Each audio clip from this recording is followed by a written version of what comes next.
তো গাইস অনেকদিন হলো তোমাদের সঙ্গে কথা বলা হয়নি। আজকে তোমাদের সঙ্গে শেয়ার করবো একটা ছোট্ট জিনিস।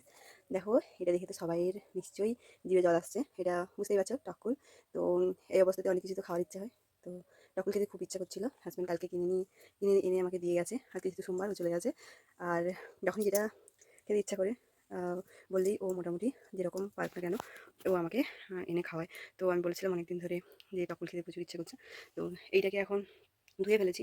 এতগুলো খাবো না, নুন দেবো, নুন দিয়ে এটাকে একটু শুকোতে দেবো, 2-4টা খাবো, কারণ অ্যাসিডও যদি হয়ে যায় সেই জন্য। তো তোমাদের কেমন লাগে এই টককুল অবশ্যই কমেন্ট করে জানিও। আর যারা যারা প্রেগনেন্ট ওমেন আছো, কেমন কাটছে তোমাদের দিন অবশ্যই জানিও। আমার তো মোটামুটি কাটছে।